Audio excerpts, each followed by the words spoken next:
Queridos amigos, queridos irmãos, queridas irmãs, aqui estamos, mais uma vez, juntos com Arlindo Ribeiro e José Carlos Silva, caminhando juntos. E nessa caminhada vamos conversar sobre exercício do mandato mediúnico. Vamos falar sobre médios, sobre mediunidades, sobre prática mediúnica, sobre a real função do médium, né? Quer dizer, vamos conversar sobre essas coisas importantes que nos ajudam, porque a mediunidade é muito importante na prática do espiritismo. E, Arlindo, tudo bem, Arlindo? Tudo bem, Jair, graças a Deus. Bom estar com você, bom estar com o Zé Carlos, dois grandes amigos queridos, e para falar de coisa boa, né? Isso. Tudo bem, Zé Carlos? Tudo, Jaime.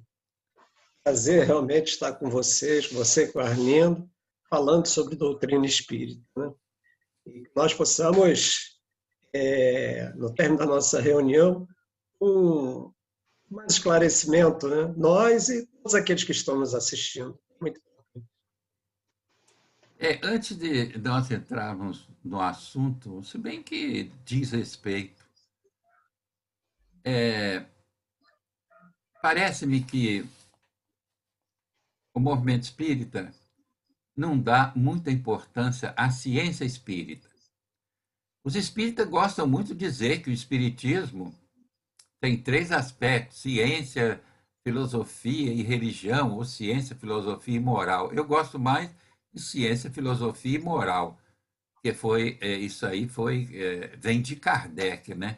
Lá no livro que é o Espiritismo, ele traz essa proposta, né? É uma doutrina filosófica com consequências morais.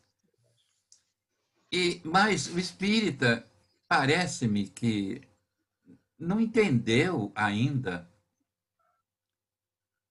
a importância da ciência espírita. Então, às vezes, fica seguindo orientações equivocadas quando se seguisse a orientação da ciência espírita, que está principalmente consubstanciada em O Livro dos Médiuns, a coisa, a meu ver, seria diferente. Porque muita coisa mudou na minha prática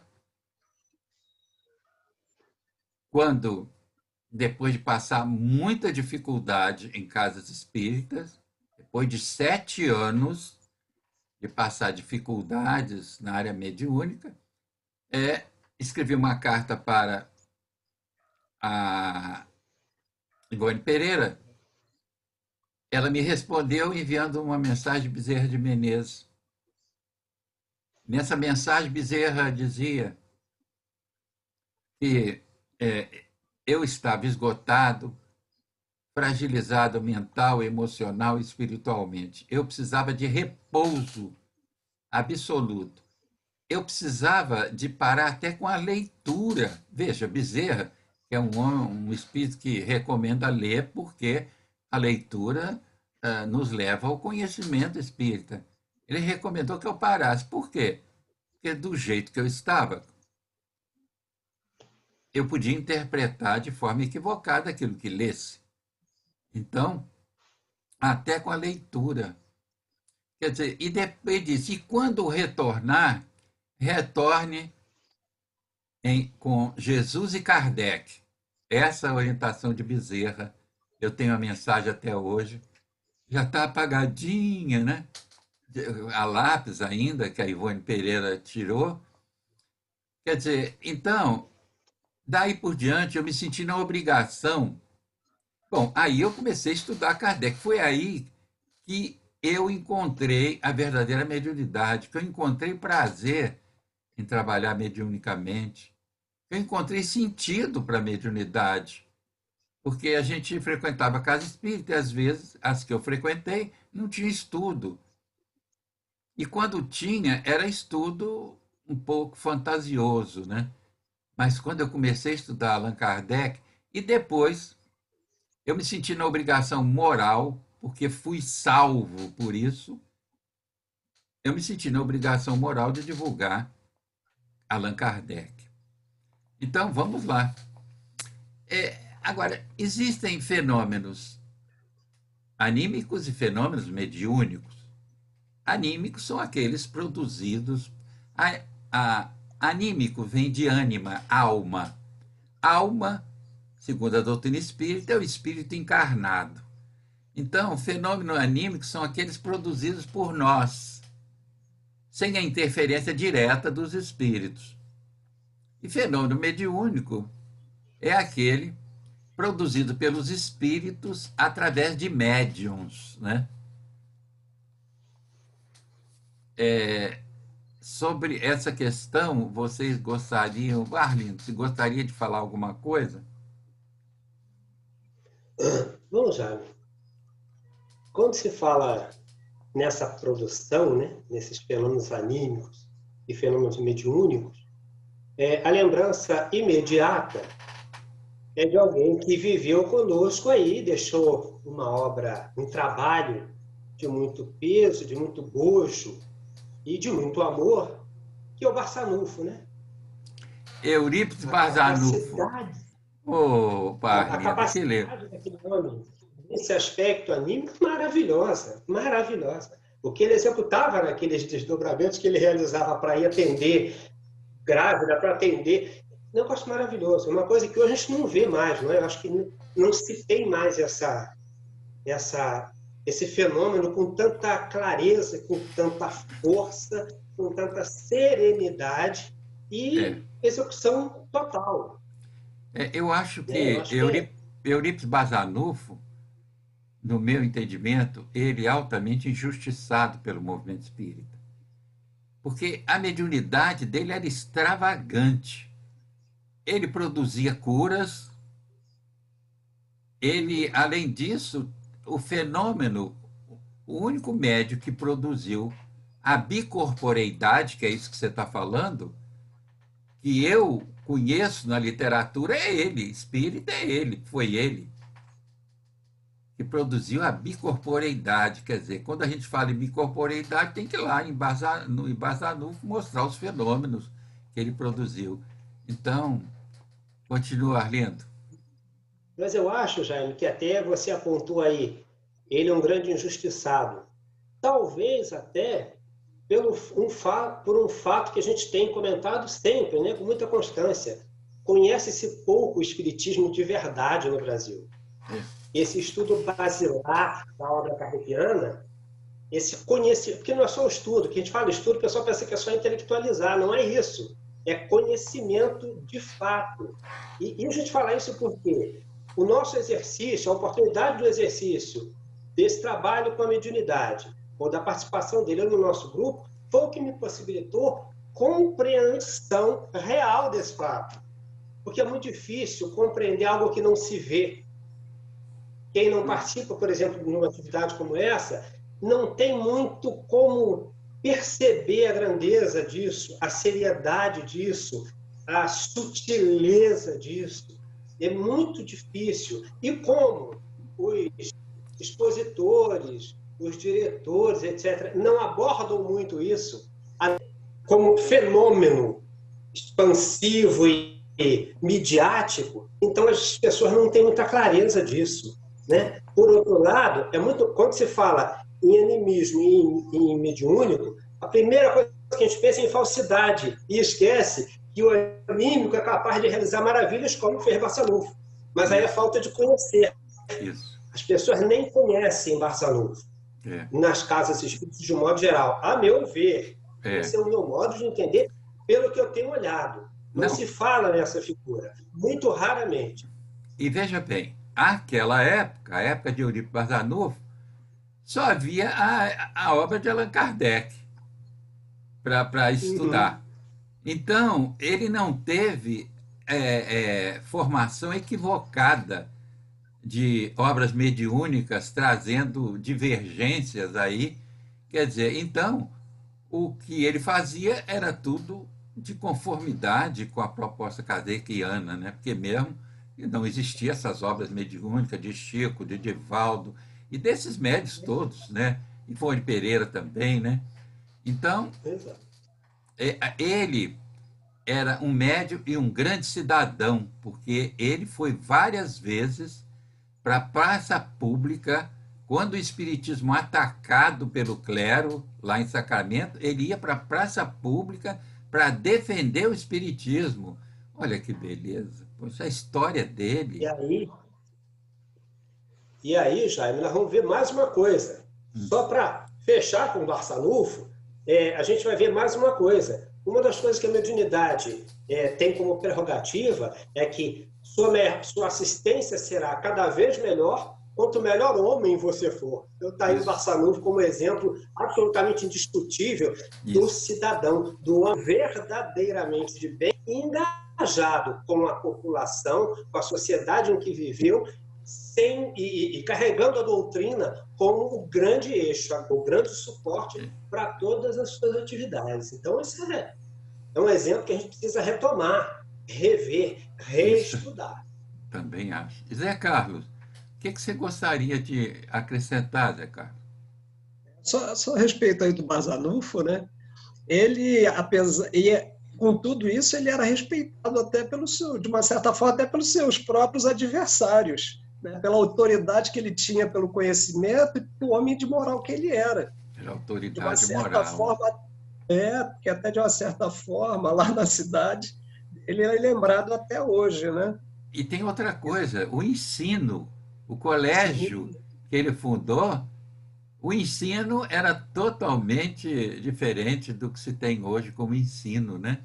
E sim. dali sai um projeto, né, de educação excelente. Aliás, quem fala muito sobre isso é a Dora Encontre, né? E fala muito Isso aí. interessante sobre esse projeto educacional que vem de Barzanufo, né? Bom, mas então, fenômenos anímicos e fenômenos mediúnicos. O Espiritismo, por sua própria finalidade, que tem a ver com a relação nossa com os espíritos e vice-versa, ele se reporta mais exclusivamente à questão mediúnica, não é? Então, na questão 232 de O Livro dos Médiuns, e aí nós estamos falando em ciência espírita, né? Kardec diz: seria errado pensar que é necessário ser médium para atrair os seres do mundo invisível. Eles povoam o espaço, estão constantemente ao nosso redor, nos acompanham, nos veem e observam. Intrometem-se nas reuniões, procuram-nos ou evitam-nos, conforme os atraímos ou repelimos. A faculdade mediúnica nada tem com isso, é simplesmente um meio de comunicação. Como é que você vê isso, Arlindo? Interessante. Porque muita gente pensa É, que é o médium que atrai espíritos para conviver com ele, né? e é por isso até que o médium é tão mal apontado, né? A culpa da presença do demônio é esse cara aí. Na realidade, a culpa da presença desses demônios tem a ver com a postura de cada um. Cada um de nós vai atrair aquele parceiro mais aconchegado ao nosso modo de sentir, de pensar e de agir.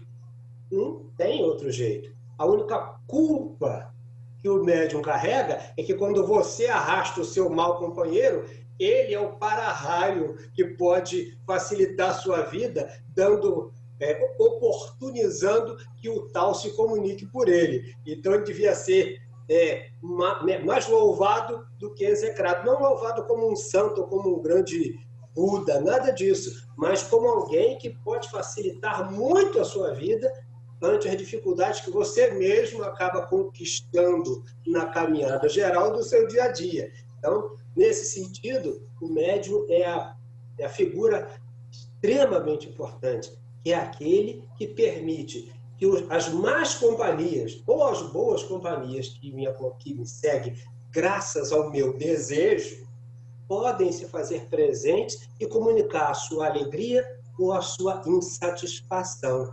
Então, nós devíamos olhar com um maior cuidado, um critério menos duro para esse companheiro que, ao contrário, padece às vezes por nossa culpa e não porque tem a mediunidade. Muito ao contrário, por ter a mediunidade, ele tem facilitado muito a nossa vida. E aí é bom lembrar, inclusive nas casas espíritas.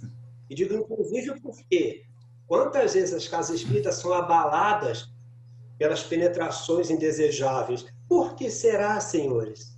Senão pelo nosso chamamento no nosso dia a dia. Aí a gente faz aquele código antigo e diz, bom, eu pequei, mas agora eu vou lá, me confesso, está tudo bem. Só que quando você entra na casa espírita, você carrega esse cara, você leva ele para lá. Você que leva ele para lá. Então, e graças a Deus até, que no final das contas, é mais uma oportunidade para se ajudar quem precisa. A você, ou a mim, que carrega esse companheiro, e o companheiro que vai ter a oportunidade de ver uma outra face da vida, ou sob um outro prisma, a vida que está levando.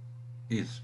Ô, Zé Carlos, nessa questão mesmo, Kardec diz a faculdade mediúnica nada tem com isso, nada tem a ver com os envolvimentos espirituais que trazemos, né?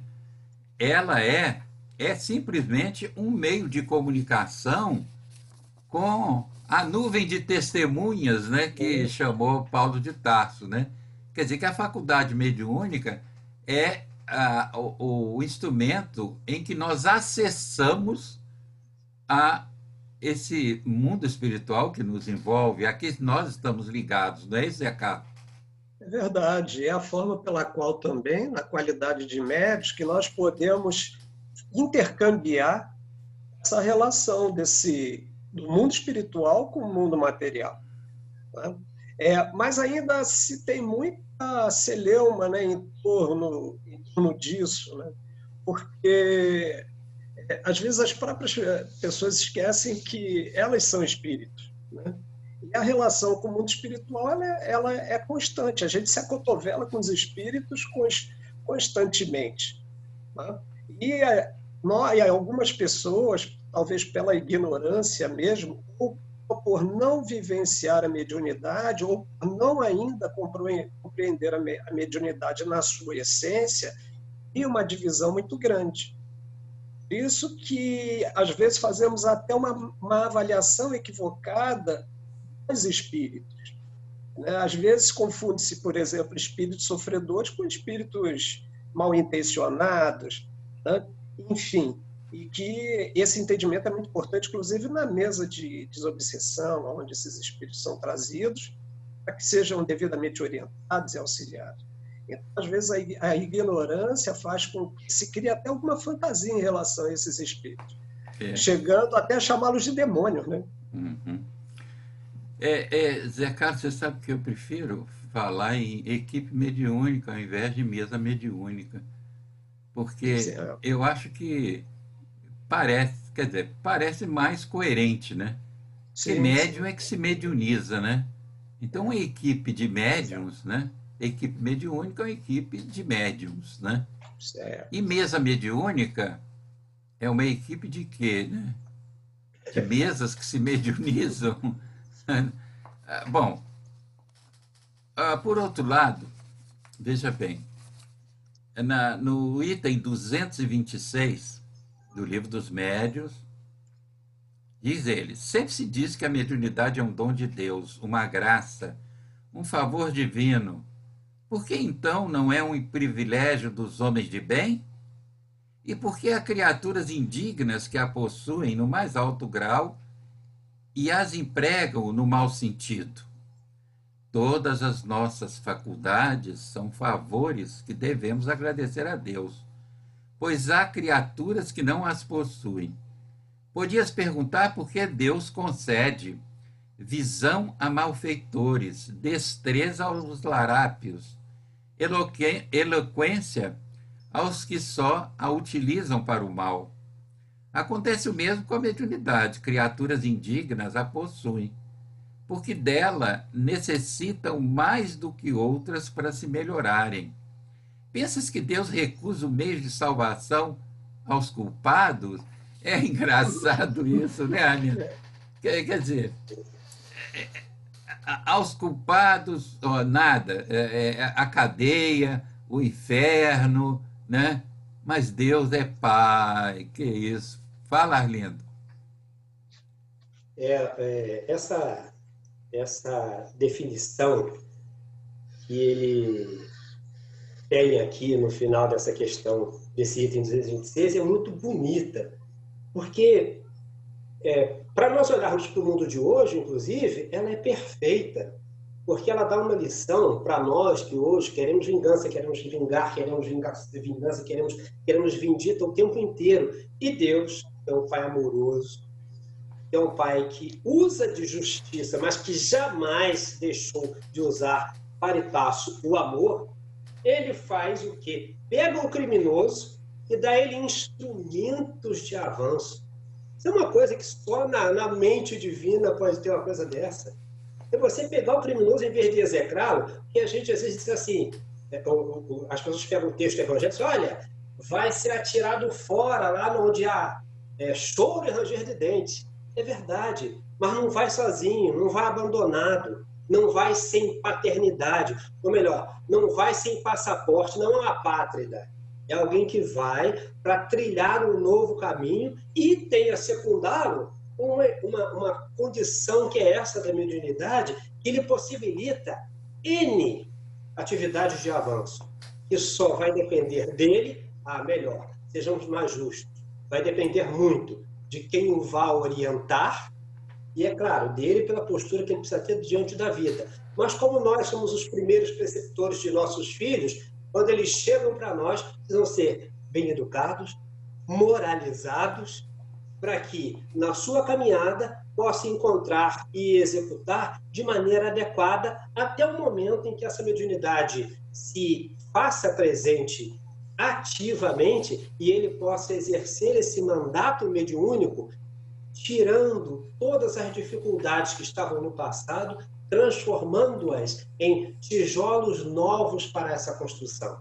Então, assim, é pensar na importância e na beleza disso, na importância de cada um dos senhores diretores, coordenadores de trabalhos mediúnicos e diretores de casas espíritas que encontram cada dia novos médiuns e nem sempre são capazes de orientar adequadamente para que esses companheiros possam fazer da vida algo melhor do que tinham antes.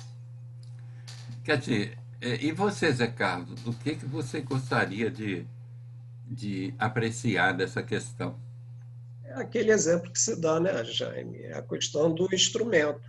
Né? A mediunidade é um fenômeno natural que está em nós, está na nossa fisiologia. Né? Ela faz parte de nós e que nós podemos usá-la como instrumento para crescer. O instrumento é de boa qualidade. Às vezes, o músico, no seu processo de aprendizado, ainda vai tirar um som ruim.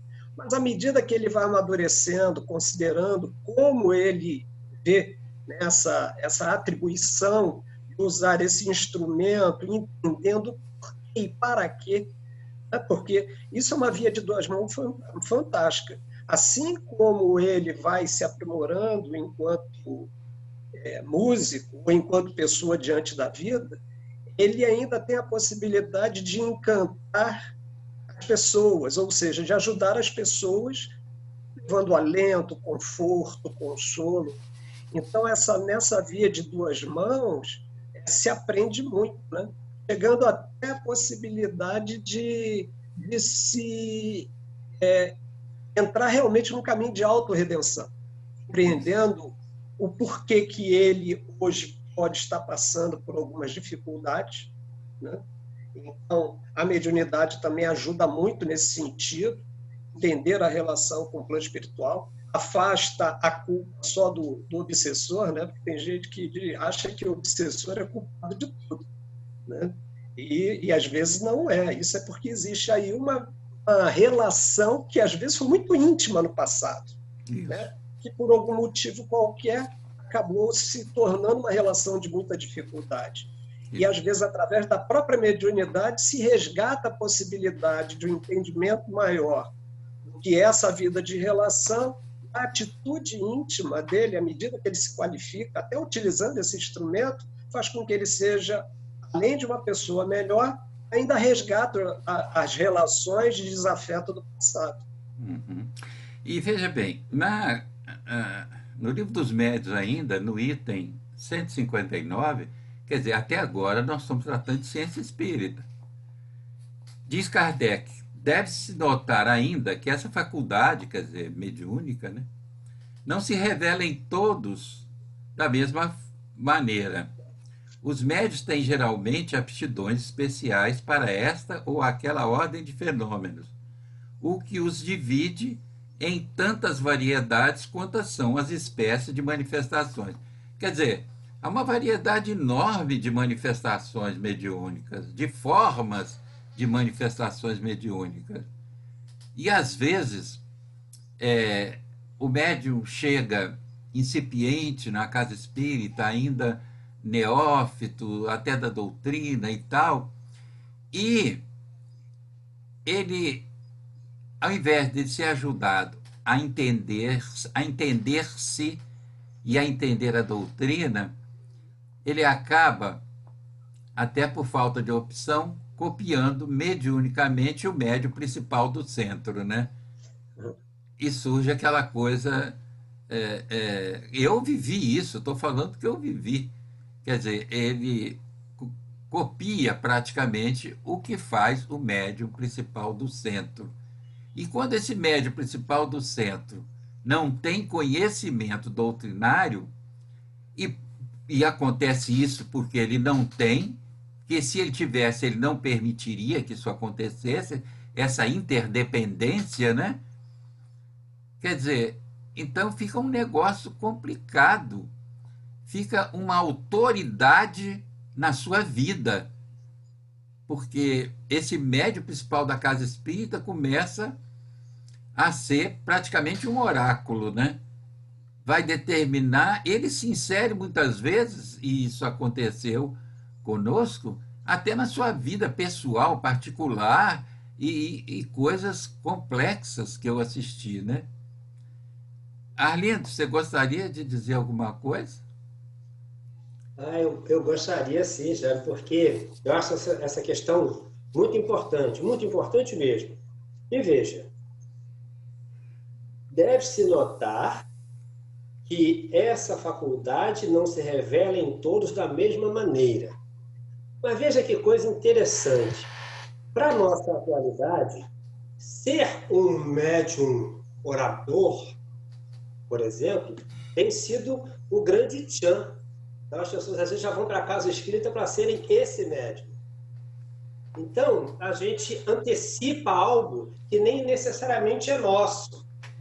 Por quê? Eu posso até ter mediunidade para uma outra via qualquer e não necessariamente para ser o médium falante ou o grande orador da casa espírita, etc. Então, essas coisas têm trazido, como é uma questão, eu acho que é muito midiática no meio espírita, acaba produzindo médiums sensacionais, que já chegam assim meio com vontade de fazer aquilo ali. Olha, eu vim aqui para ser isso ou para ser aquilo. É claro que se a gente encontra alguém que não conhece bem e que gosta de ter as pessoas sob a seu serviço ou sob o seu tacão, acaba se aproveitando disso e deixando rolar. Então aí cai naquela coisa que o Mileco falava, né? Brincar com mediunidade é brincar com fogo. E aí as pessoas vão se queimando em função dessa busca da evidência. Eu preciso aparecer porque, olha, eu conheço.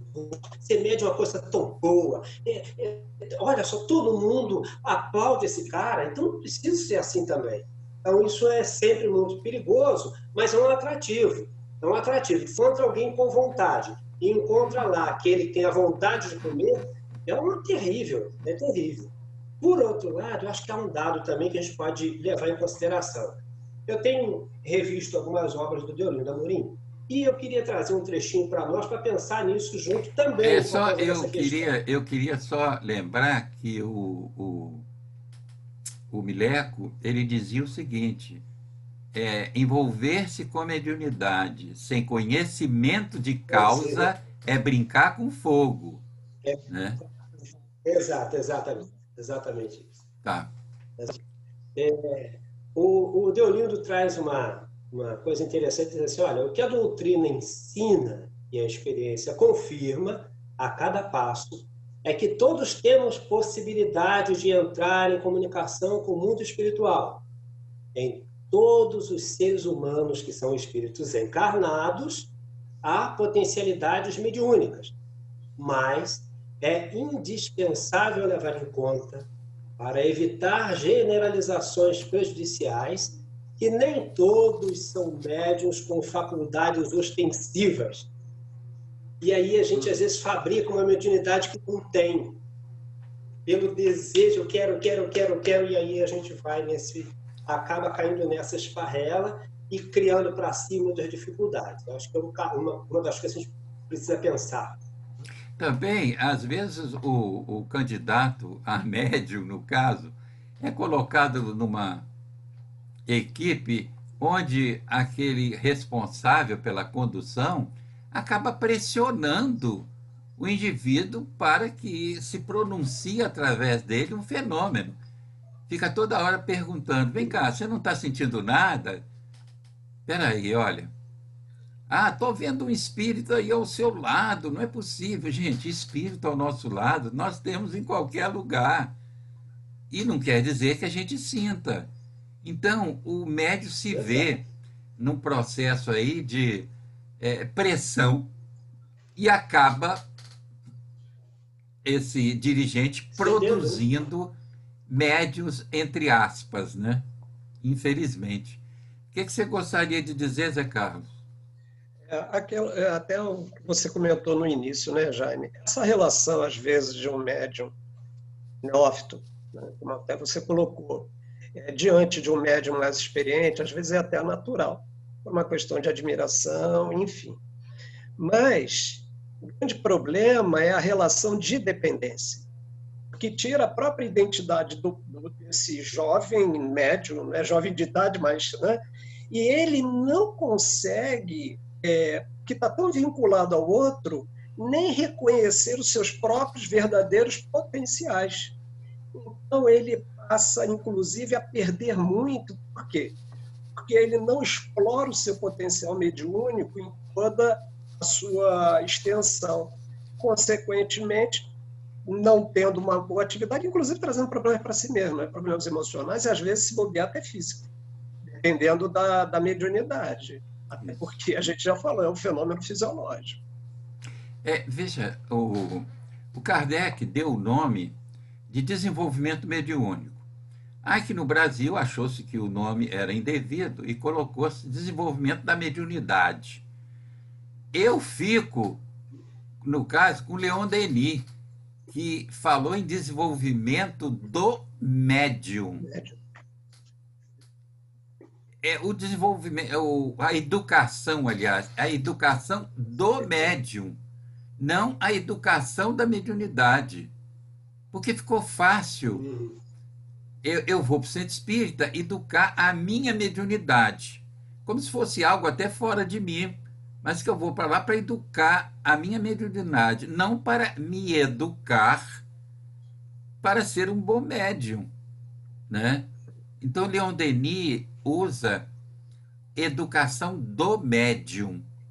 Agora, quando Kardec, veja bem, usa a palavra desenvolvimento mediúnico, esse processo é dividido em duas etapas.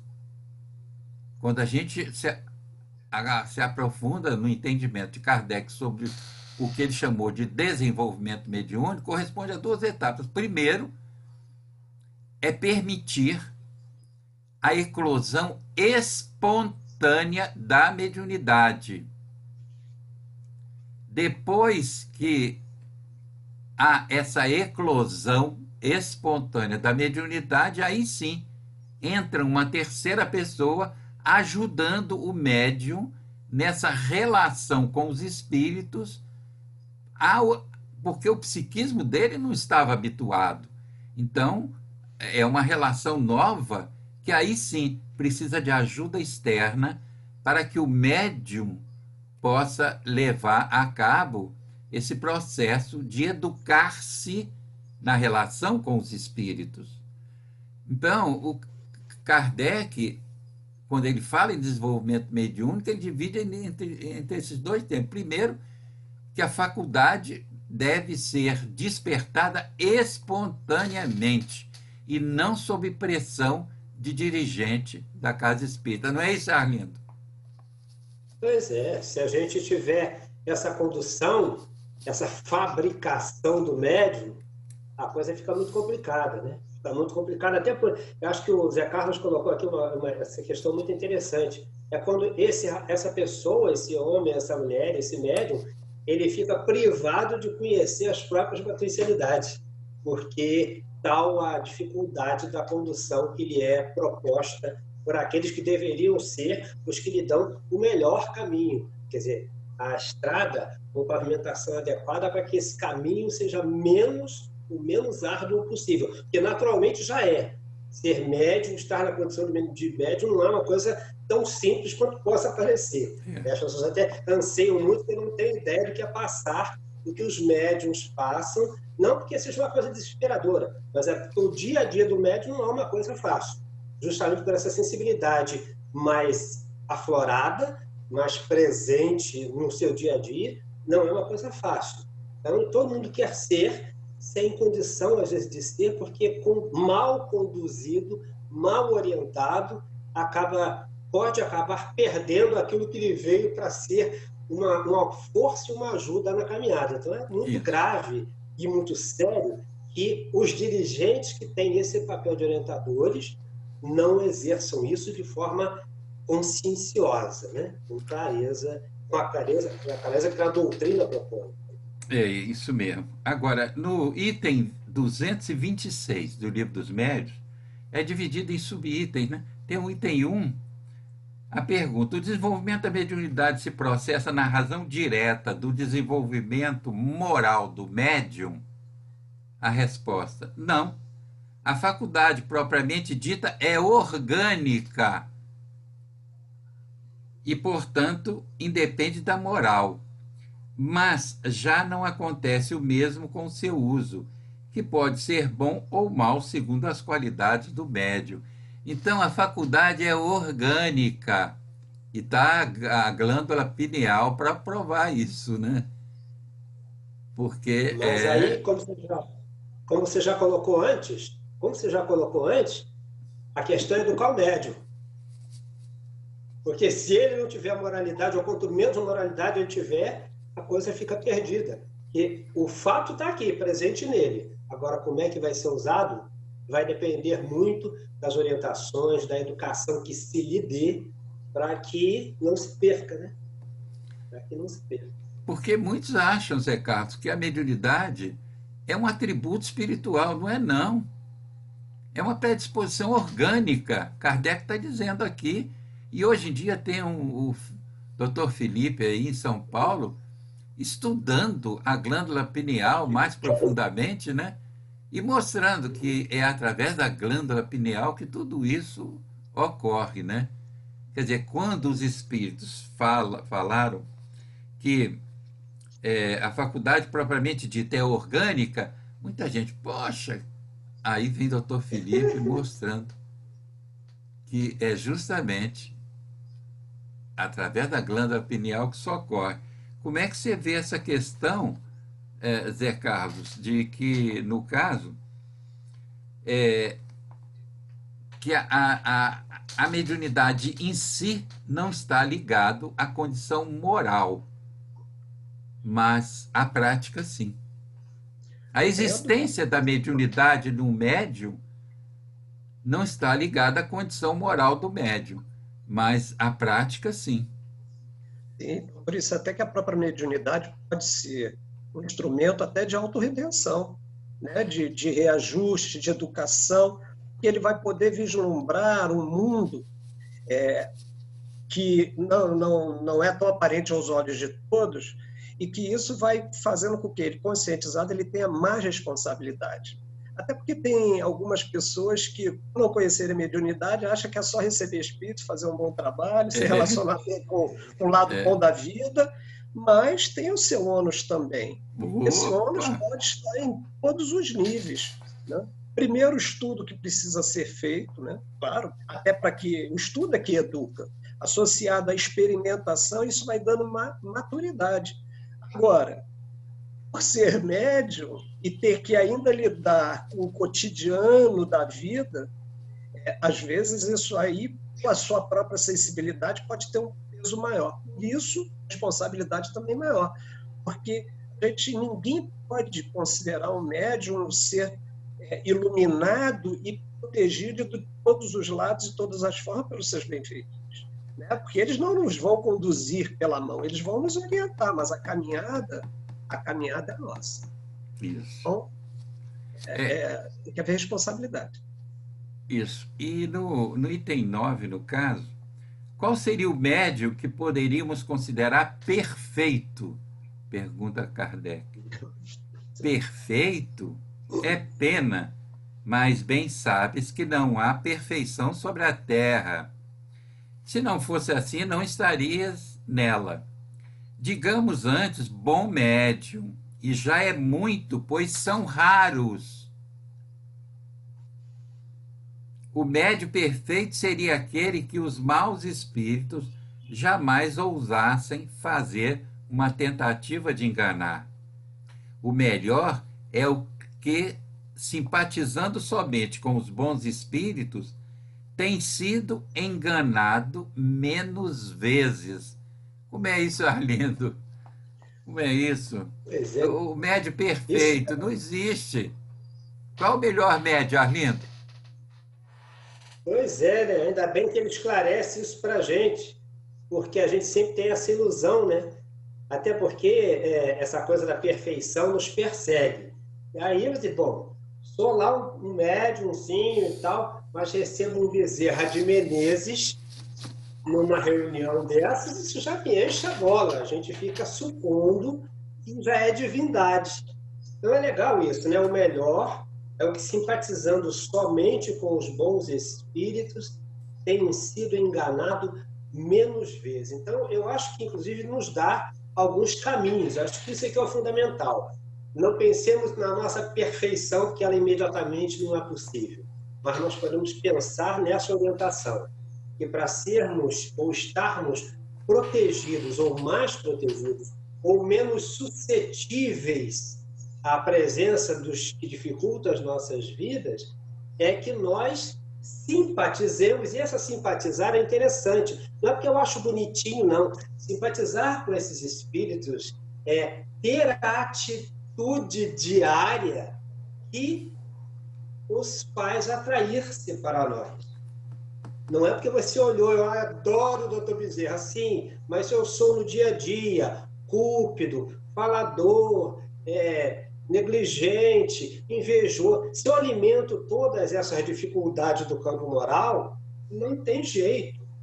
Porque ele diz, olha, aquele que faz diferente é atacado, tem essa entrada. Então imagine, o que nós vamos fazer é seguirmos com o coração em mudança. A nossa mudança tem que ser na intimidade para conquistar esses companheiros. Não é com um sorrisinho. Doutor Bezerra, adoro o senhor. Isso não resolve. Não é isso que vai nos trazer essa proteção ou essa minimizar a presença dos que dificultam a nossa vida. Será a nossa mudança íntima de verdade. O nosso exercício, olha só, é exercitar todo dia, ser melhor. Isso atrai os bons. Isso com certeza atrai os bons. Agora, isso aí nos remete a uma outra questão. Na questão da idolatria a médiuns e a espíritos no nosso meio. Zé Carlos, como é que pode isso, Zé Carlos? Nossa, isso aí é um problema muito, muito sério, né? E acaba, quer dizer, é aquilo, né? Às vezes as pessoas, até movidas por uma boa intenção, quer dizer, aí admirando tanto aquela pessoa ou aquele médium, quer dizer, começam a colocá-la também numa posição que não é a dela. Se esse médium estiver desavisado, o melhor que ele tenha uma mediunidade ostensiva, ele pode ser envolvido até por um processo obsessivo, dependendo da forma como ele recebe, como chega até ele, como ele recebe os excessos de elogios, essa idolatria mesmo, né? Porque isso é muito sério. E se a gente não estiver vigilante, nosso ego começa a ficar inflado e as coisas começam a desandar. Né? Nós temos muito essa tendência, né? A questão da vaidade. E a questão, muitas vezes, do orgulho acaba nos embotando a nossa visão, porque os benfeitores ajudam. Às vezes eles não podem ajudar direto, mas às vezes tem um companheiro que chega perto e diz, olha, avalie aí as suas atitudes, vê como é que você está vendo isso, olha as suas ações, enfim.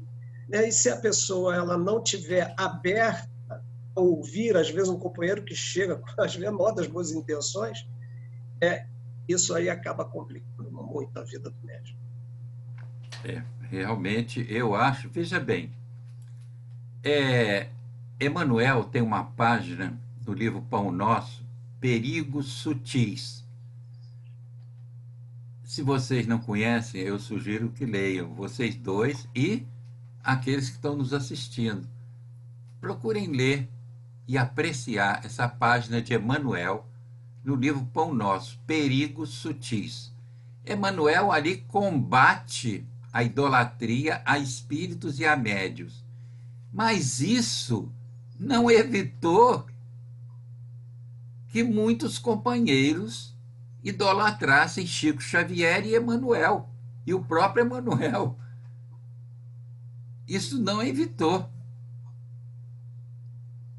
que eles não fossem objeto de idolatria, né? Infelizmente. E esse texto é belíssimo de Emmanuel, né? No livro Pão Nosso. Como é que você vê isso, Arlindo? Por que acontece isso? O que é interessante, eu fico lembrando da música popular brasileira, que às vezes fala dessas coisas de uma outra maneira, né? Repare, a multidão precisa de alguém mais alto a lhe guiar. E o equívoco da multidão é exatamente esse. Alguém mais alto a lhe guiar é o Cristo, ninguém mais. Porque a gente busca, no que está próximo de nós, a divindade que só eles têm. Que é para nós muita dificuldade. Mas eu penso, Jaime, que no movimento espírita brasileiro, as casas espíritas precisavam olhar isso com mais atenção, pensando desde a sua organização. Porque eu tenho a impressão de como se organiza uma casa, se vai permitir ou incentivar isso ou quebrar isso na base. Quanto mais o poder estiver diluído, não personalizado nesse sentido, eu acho que vai ser sempre melhor. Vai evitar ou possibilita muito menos que haja essa idolatria. E a tendência à idolatria, me parece que é um pouco da alma humana, a trajetória do ser humano se foi muito assim. A gente veio desde o totem e vem indo. Hoje, a gente já sabe que o totem significa muito pouco, a gente encontra alguém se é esse o cara. Acontece em todos os pontos. A gente olha lá, antigamente era o Rá, tinha um cara que fazia o Rá e todo mundo Rá com ele, e as pessoas se entregam a vida. E hoje, o Espiritismo com os seus ícones que vão exercendo esse papel, né? Que acaba sendo muito perigoso para quem? Para eles que se expõem, mas principalmente para essas pessoas todas que perdem de novo a oportunidade de aprender, porque a gente deixa de olhar com um olhar crítico, tudo que o Zé fala é bom, tudo que o João fala é bom. Falou, está falado. Quer dizer, nós perdemos o critério de racionalidade, de análise, de olhar sereno e tranquilo para tudo que chega. Então, essas pessoas, nós, nessa condição, não conseguimos avaliar um bom livro, não conseguimos avaliar uma mensagem, porque se for o João que fez isso com a Mariana, está tudo certo. Então, isso é terrível, porque a gente acaba com o que é básico na doutrina, que é olhar, saber olhar, ter olhos de ver, analisar com tranquilidade, não como doutor, ninguém está olhando isso como doutor, não, é olhar, saber, é verdade isso? Tem lógica isso? Faz sentido para o meu raciocínio, isso que fulano, ciclano está apresentando aí como máxima? Eu acho que a gente joga fora a doutrina para seguir alguém que não é a doutrina. Eu vou passar esse assunto para o Zé Carlos, mas eu gostaria de ver o que você pensa também, o Arlindo. há médios atualmente, isso já vem de algum tempo, né? Porque já existe uma situação estabelecida, né? Já existe um sistema estabelecido, né? Então, há médiums que respondem a tudo, desde o encravada até física quântica. Eles respondem sobre tudo. Quer dizer, olha, vem cá, é essa função de oráculo, e tem médios que até indicam, em época de eleição, eles dão sinais para você votar em fulano ou cicrano, o que é um verdadeiro absurdo. Fala, Zé Carlos. Jaime, e a gente também está vivendo um momento que as pessoas... Mas, Zé Carlos, isso não é de agora, não, hein? Não, sim, não tem a dúvida. Mas hoje se agrava porque as pessoas querem tudo muito estratificado, querem tudo pronto. Então, essa questão que a Arlindo falou, da questão da observação, que é muito importante, né? Fazer uma boa análise sobre tudo aquilo que é colocado, tudo aquilo que é exposto, né? A própria pessoa também precisa fazer um exercício das informações que ela recebe, né? Ela não pode também engolir aquilo e sair levando, que é uma coisa até que em doutrina espírita se orienta, né? Então, quer dizer, mais vale negar 10 verdades do que aceitar uma mentira, né? Então, a gente está vivendo um pouco esse momento dessa estratificação, das pessoas quererem soluções, mas muitas das vezes elas não querem fazer a parte dela para buscar as soluções. Por outro lado, né? Mas aí, responsabilidade daquele que está fazendo a orientação na casa espírita, né? Aquele seu público ser devidamente enquadrado e ele entender que ele vai à casa espírita e vai receber aquilo que pode ajudá-lo na sua conduta de vida. Enfim, o médium tem esse papel, o expositor espírita tem esse papel, né? Ele traduz essas informações para facilitar a compreensão das pessoas, para que elas façam a parte dela. E você, Arlindo? É grave, né? Eu sempre vejo como grave, porque se isso, de alguma sorte, acontecesse apenas na casa espírita, aqui ou ali, até sofreríamos menos. Mas essa questão que você coloca, ela tem tido abrangência nacional, é midiática. A mídia tem ouvido os vaticínios dos médiuns espíritas como verdades estabelecidas. Só um instantinho, Arlindo, só um momentinho. É engraçado que toda época de eleição, principalmente de presidente, tem uma mensagem que surge, que vem no cavalo branco, que não sei o quê, que essa mensagem foi recebida por fulano, por ciclano, importante, médio de importância no meio, e que vem num cavalo branco. Ah, peraí, gente. O Arlindo, continua, desculpe, mas é que eu não queria esquecer isso. E todo mundo. Olha, e muita gente vai nessa onda desse cavalo branco que vem, esse salvador da pátria. Não existe salvador da pátria. Não existe mesmo. Não existe Não, mesmo. E considerando, o Arlindo, considerando que o movimento espírita é altamente reacionário, já imaginou as opiniões que surgem aí, as indicações políticas que esses médios dão? Complicadíssimo. Fala. Complicadíssimo. Continue, Arlindo. Desculpa eu tê-lo. Foi bom que isso a gente acaba tendo que rir, porque eu fico lembrando, o cavalo branco é coisa de São Jorge na Umbanda. Não vamos misturar os canais. As pessoas estão usando artifícios de outras escolas religiosas para fazer valer uma coisa que não se sabe bem por quê. Mas, pensando na seriedade disso, isso é muito sério. É sério porque, às vezes, esses médios ou essas médias e que usam a mídia dessa maneira, podem estar engraçados, levando fora anos de vida e trabalho. Por que não se sabe? Por que será que a gente esquece o que é básico na doutrina dos espíritos? O que é básico? Nós não estamos aqui, na realidade, para ser mídia. Não nesse sentido.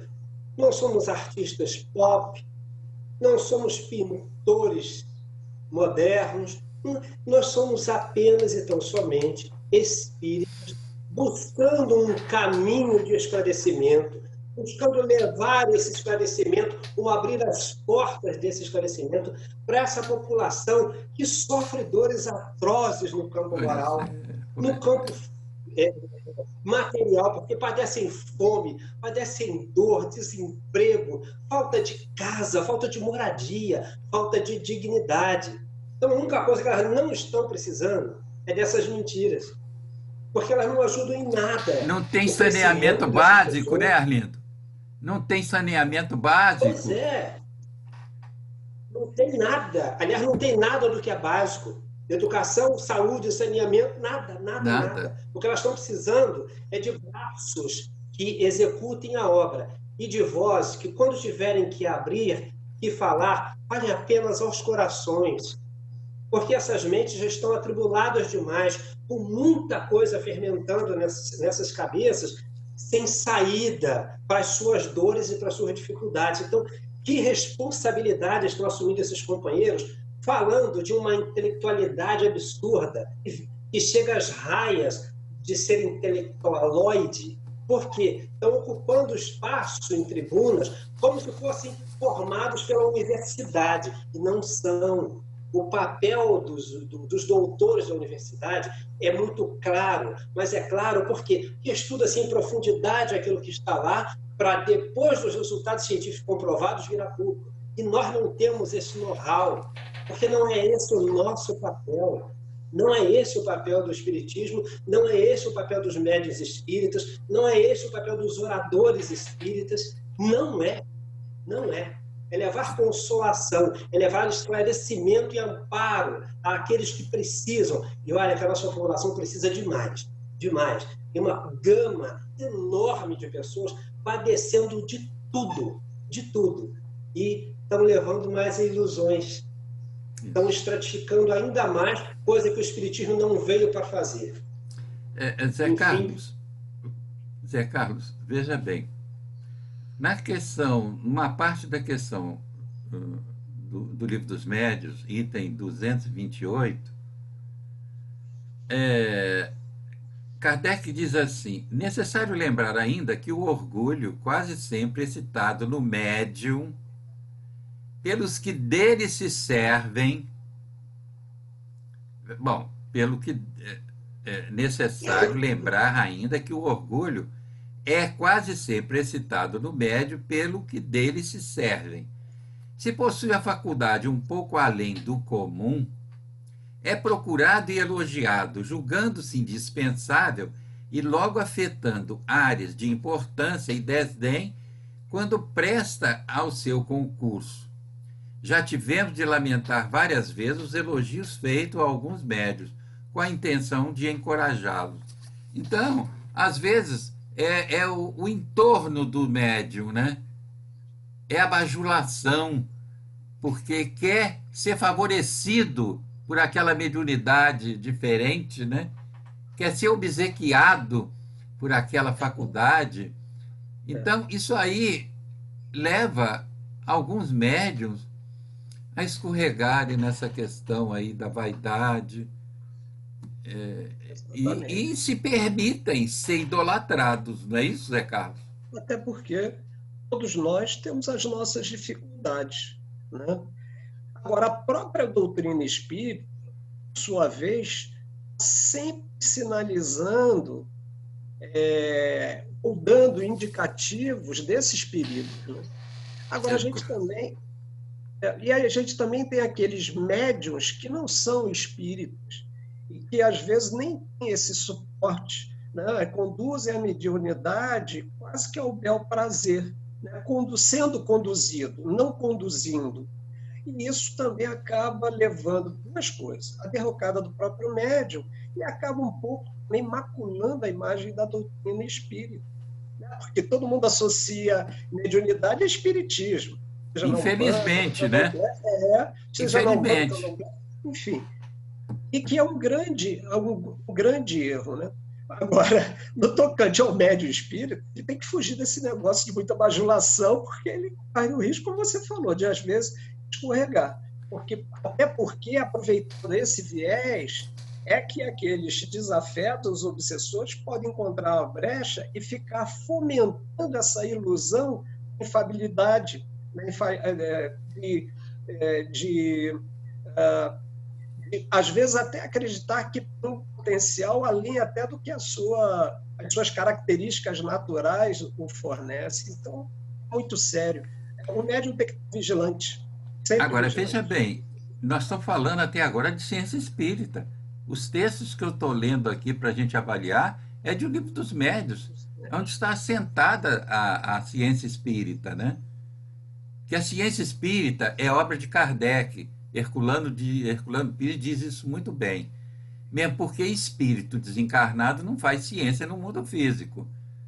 A filosofia e a moral espíritas,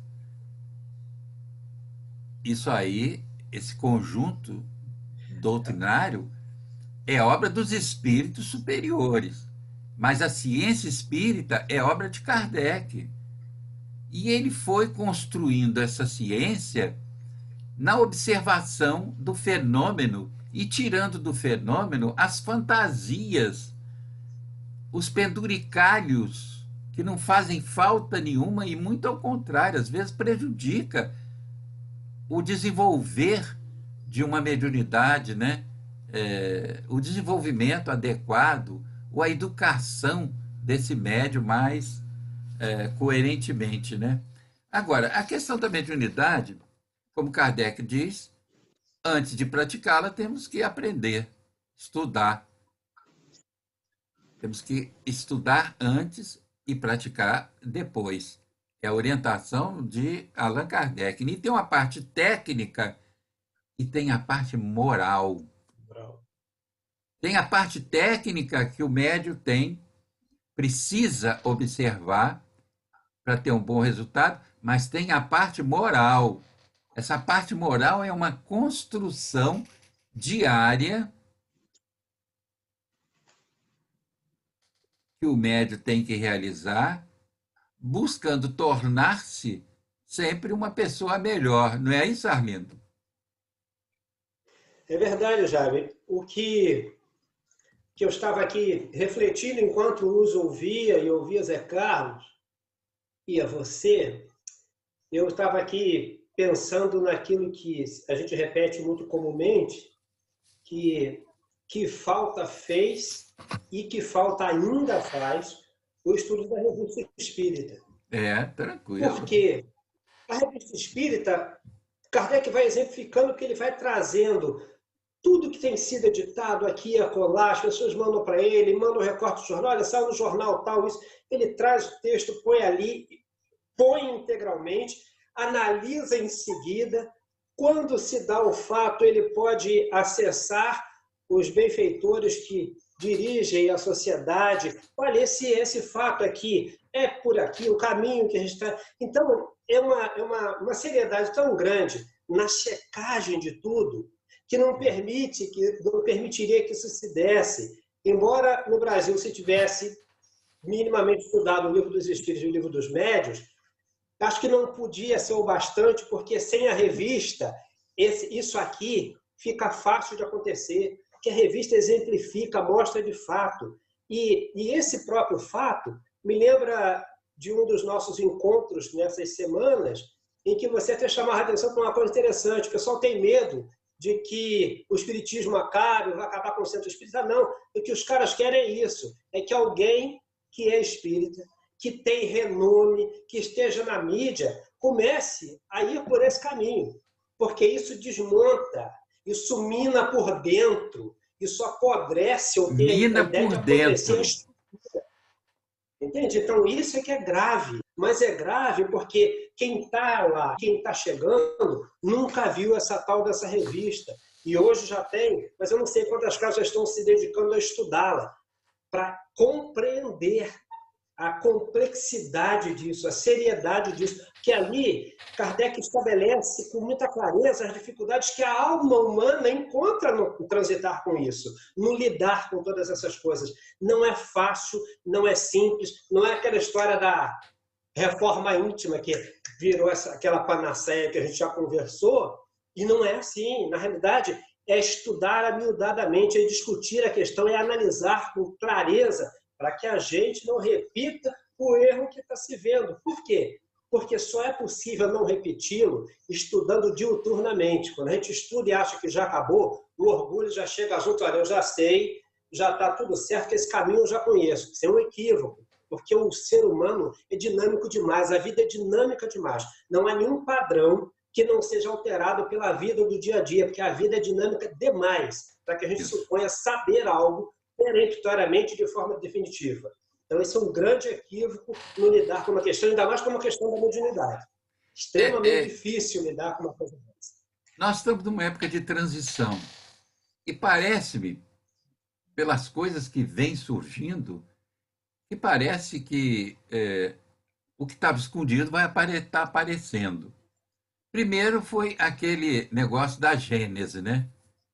Que houve uma adulteração aí. Nós, aliás, levamos o assunto para a discussão no comitê diretor, e o que o comitê diretor resolveu? Nós vamos ficar com a tradução que se baseia na 4ª edição de Kardec, porque a edição que dizem que foi adulterada é a 5ª edição. Então, se a gente tem certeza que a 4ª edição é de Kardec, então nós ficamos com ela. E a tradução em cima dessa 4ª edição é a do Celde, né? Leon Denis, e tem outro também, esqueci o nome da outra editora. Feal. São os dois. Agora, já está surgindo também do livro Céu e Inferno, que houve uma adulteração no livro Céu e Inferno. E também já andou-se aí circulando no movimento espírita de que a FEB teria alterado as obras de Chico Xavier, e a FEB veio respondendo. Eu cheguei a receber a mensagem da FEB dizendo que não alterou. Quando a FEB chega a dizer que não alterou, e que você vê que o negócio a coisa está pegando fogo. Mas é o momento de transição, é assim mesmo. Porque o Chico, pelo menos, veja bem, o que se dizia era que o Chico, quando produzia uma obra mediúnica, quando ele psicografava uma obra, ele ia no cartório e transferia os direitos daquela obra toda para a Federação Espírita, mas transferia também no documento o direito à FEB de alterar naquilo que ela julgasse conveniente. Quer dizer, aí que ficou difícil, né? E hoje a FEB está informando, eu recebi até a mensagem dizendo que não houve nenhuma adulteração na obra de Chico Xavier, que a FEB não alterou nada. Então, vocês veem a situação. Vamos ficar com Kardec, gente. Vamos ficar com Kardec. Eu opto atualmente, tranquilamente, por Kardec e os escritores que compõem aquele período clássico da literatura espírita, Leon Denis, Gabriel Delany e outros mais, e esses experimentais do Brasil, como, por exemplo, Herculano Pires, Hermínio Miranda, Deolindo Amorim e outros mais, né? Médiuns, eu tenho cuidado. Médiuns, eu tenho muito cuidado. Agora, a mediunidade é uma bênção, gente. A mediunidade é uma bênção, não é? Não é, Zé Carlos? A mediunidade é uma bênção para ver você ser instrumento dos espíritos para aliviar alguém encarnado, ou para aliviar e esclarecer espíritos desencarnados, né? É uma benção, né, Zé Carlos? Não tem nem dúvida. E saber que todos nós somos amparados por espíritos que têm, além desse trabalho como uma tarefa, né, de ajudar, trazem na sua vibração o amor que nos envolve de uma forma que faz aquele alento até para o próprio médium, né? Até nós saímos confortados, mais fortalecidos até. Então ganha todo mundo. Agora, o entendimento disso através da experimentação é extremamente importante. Se a gente for ver bem, o primeiro pilar realmente da doutrina espírita foi a experimentação. Os outros vieram na sequência. E o que você estava falando da questão da credibilidade das obras, isso é o que você fala é muito certo, porque cronologicamente, da credibilidade daqueles autores lá, eles estavam mais próximo àquela eclosão daqueles fenômenos todos. Então, eles trazem uma informação mais fidedigna. Obviamente, pela seriedade que tivemos aqui de alguns pesquisadores nossos brasileiros, dá para a gente ter aí um bom arsenal de literatura para se embasar, para se esclarecer. Isso. E Arlindo? E é legal, assim, porque para pegar a última fala do Zé Carlos, né, que é a experiência desses companheiros, como o Hermínio e tal, é uma experiência experimental. Quer dizer, não são caras que ficaram lucudando teoricamente, olha, eu acho, não acho nada, não é assim. A execução, a tarefa, olha só, estudaram a beça, leram muito, conheciam muito, e aí experimentaram, solidificando esse conhecimento, ampliando e constatando a veracidade daquilo que já nos foi mostrado antes. Hoje nós, no dia a dia das casas espíritas, quando bem orientada, quando as sessões mediúnicas são bem postadas, quantos são os fenômenos interessantes e que trazem para nós essa comprovação do amor, do carinho, da afetividade. E não é só do desencarnado, não. Quantos encarnados lá comparecem, às vezes, nesse desdobramento, para serem amparados pela aflição que estão sofrendo? Então, só quem vê isso pode perceber com clareza a importância desse processo, a importância e a seriedade disso como lenitivo para o coração do outro.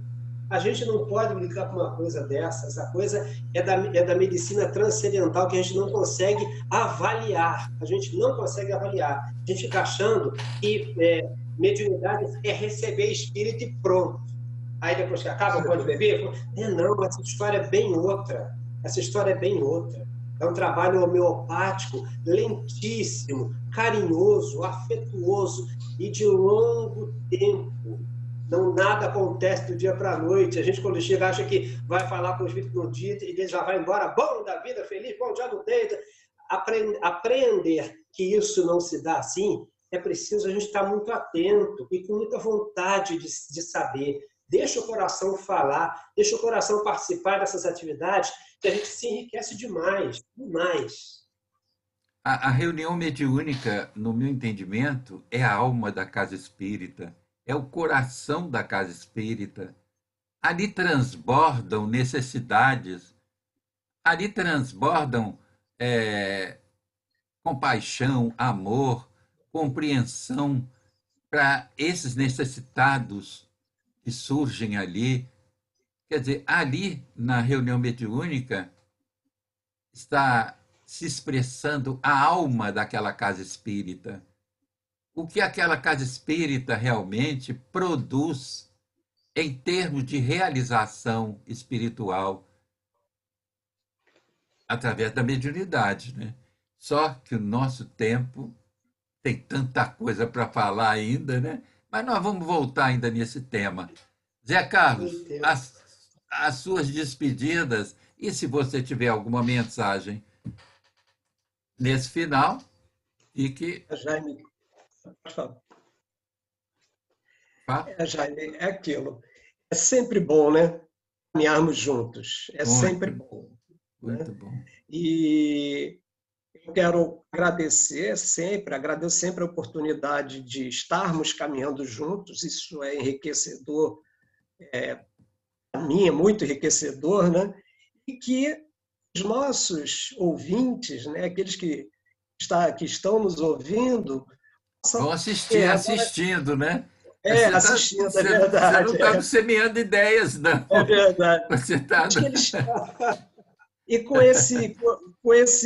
essas informações que receberam, eles possam ter uma visão mais clara do que é a mediunidade, Isso, ver o médium como um ser humano, igual a ele. Não é melhor, não está no patamar mais alto, às vezes muito pelo contrário, tem até mais isso, dificuldades. isso. Ali, exercendo a mediunidade, né, como instrumento para ele também se melhorar. Isso. Então, que os nossos companheiros que nos assistem possam carregar essa imagem da mediunidade, né? Isso. Embora seja uma tarefa maravilhosa. Um grande abraço a todos. Fala, Arlindo. Meus amigos, chegamos ao fim, né? Mas foi bom, esse transitar até aqui foi muito bom, tem sido muito bom. Zé, um grande abraço, Jaime também, amigos que nos assistem sempre, um forte abraço e lembrem-se sempre de uma coisa, com essa questão da mediunidade, duas coisas se fazem extremamente importantes: estudo, amor e respeito. Esses são, me parece, três coisas que não devem faltar para que a gente dê o melhor à mediunidade e extraia dela o melhor. Muita paz a todos. Meus irmãos, a mediunidade na casa espírita, ela produz compaixão, amor, esperança, alegria. Ela, como eu disse há pouco, né, sendo a alma e o coração da casa espírita, ela, quando bem orientada, quando a prática mediúnica é uma prática qualificada, os resultados são muito bons, muito bons. Mas para que essa prática mediúnica seja qualificada, é preciso que a gente siga o caminho da ciência espírita. Eu volto a essa questão, porque foi aí, seguindo a ciência espírita, que eu saí do monturo de dificuldades que eu me envolvi nos 7 anos primeiros de prática espírita, de prática mediúnica. Meus irmãos, esse assunto nós ainda vamos voltar várias vezes, porque ele é riquíssimo. E agradeço o Arlindo pela companhia, o Zé Carlos, porque conversando com esses irmãos e com as irmãs que aqui aparecem também, é que a gente vai aprimorando o raciocínio, o pensamento, vai refletindo naquilo que nós estamos realizando, fazendo e tentando modificar. Um afetuoso abraço para todos vocês que nos assistem, porque é para vocês que nós três conversamos hoje, imaginando que vocês estivessem caminhando conosco por essa estrada do conhecimento espírita. Muito obrigado e um abraço a todos vocês.